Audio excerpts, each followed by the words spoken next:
Hi, my name is Cheyenne Nash, and this is my Epic Charter School's UTeach case interview video. Before I start talking about the summaries for Task 1 and 2, I would like to tell you a little bit more about myself. I'm 27 years old from Gans, Oklahoma. I have a bachelor's degree in criminal justice from NSU in Tahlequah. I currently work as a corrections officer for the Sequoyah County Sheriff's Department. On the weekends and weekdays, you will normally find me at a barrel race or at a rodeo or riding my horses, period. I travel throughout Oklahoma, Texas, and Arkansas competing in barrel races and rodeos. I've been competing since I was 2 years old. Now that you know a little bit about me, I will start talking about the summaries for Task 1 and 2.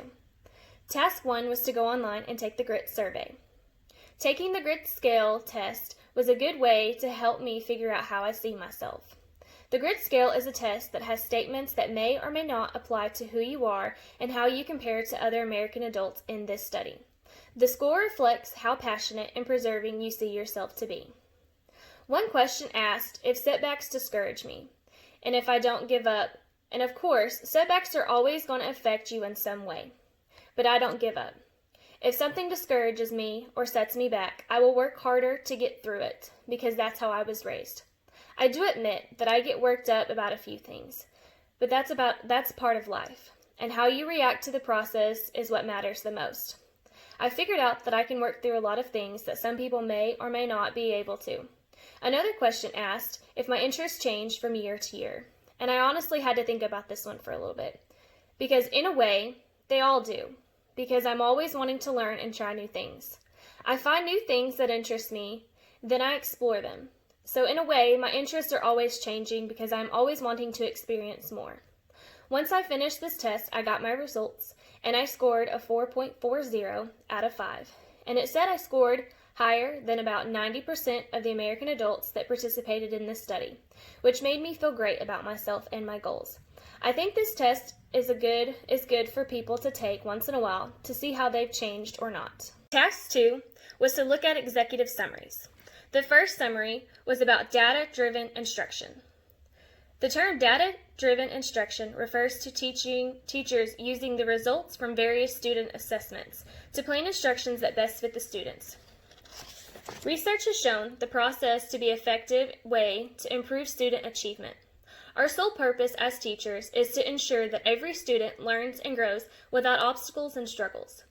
Gathering data and information about what has been learned and what needs to be learned is important to that.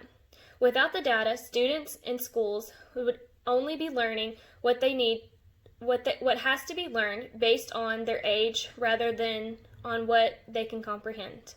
As most teachers, for example, set lessons plan on curriculum guides for students as a whole, instead of for the students' willingness and needs. Effective teachers collect data and analyze it to look for patterns of success and need. The second part to the executive summaries was differentiated instruction. Teachers who use differentiated instruction modify their teaching approach to match their students' learning styles. All the students have the same learning goals, but the teaching approach varies depending on how the students prefer to learn. Instead of using a one-size-fits-all approach, a teacher uses a variety of methods to teach. This can include teaching students in a small group or one-on-one sessions. Differentiated thinking empowers teachers to be receptive rather than closed off to the unique and individual personalities of their students. Teachers who participate in differentiated in the classroom may design lessons based on the students' learning styles, group students by sharing interests, topics, or abilities for assignments, assess students' learning using formative assessments, manage the class to create safe and supportive environment, and continually assess and adjust lesson content to meet the students' needs. Third executive summary is personalized and individualized learning.